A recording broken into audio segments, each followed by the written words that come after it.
The feminist movement is about equality. It's about women being able to have what men have always had, which is to be fulfilled in a job, to be powerful if that's what you want, to do important work or work that is meaningful to you, and have a family too. And I still believe that women and men can do that. I think there's nothing that stops us in principle from doing that.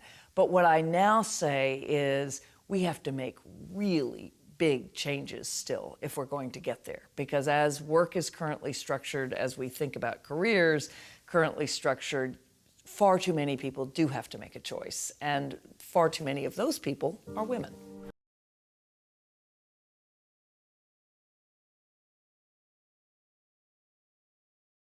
Work in the State Department at a high level is work that depends on the state of the world. And the world is unpredictable by definition, and there's always too much work to do. If there's a revolution in Egypt, you can't say, hold that, I'll be back on Monday. You have to be there when it happens. So I definitely worked pretty much, very long hours for 2 years. When I went to the State Department, my family understood that they were going to sacrifice so that I could do something I really wanted. They stayed in Princeton. I worked in Washington. I left home at 5 a.m. on Monday mornings, and I came back late on Fridays. And that was difficult, but I understood that that was what it took to do this job. My oldest son was entering adolescence when I left, and he had a very stormy period. So much so that he started making really quite bad choices. A number of times I would just jump on a train and go home, in the middle of the day, and Secretary Clinton was incredibly understanding.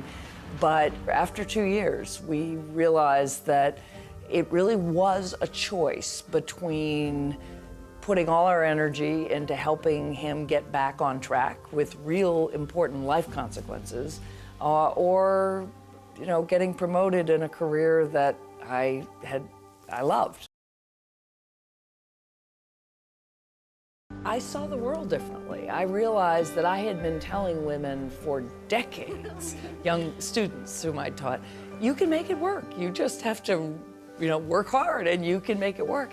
And I couldn't make it work. And if I couldn't make it work, with all the advantages in the world, I had money, I had a husband who was a lead parent, I had every possible way to make it work.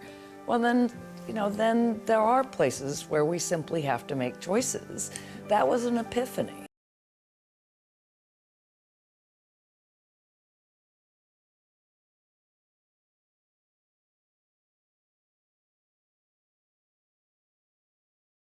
When I wrote my Atlantic article, I got a great deal of criticism from women of my generation or older who were feminist, women I admire, but who very much worried that I was setting the movement back.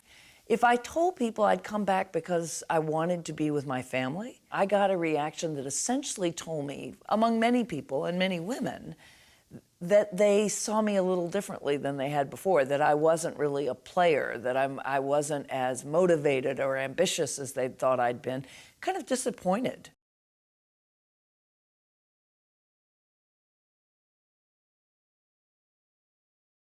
I admire Sheryl Sandberg, and I admire what Lean In has done. I've seen it as somebody who runs an organization. I have seen young women come in and ask me for raises, and I know that they've just read Lean In. They're doing it. They're pushing themselves forward in exactly the way that Sheryl Sandberg recommends, and many women advocate. And I agree with all of that. I think it is a debate about where to put the priority. That's a full-time job, and somebody has to do it, and women have traditionally done it, so women are still expected to do it.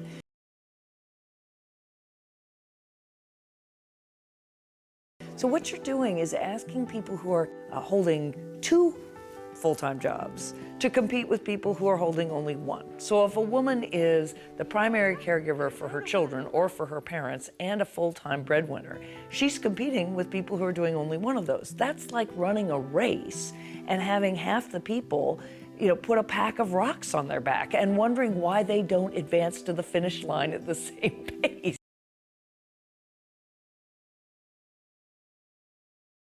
That's like running a race and having half the people, put a pack of rocks on their back and wondering why they don't advance to the finish line at the same pace.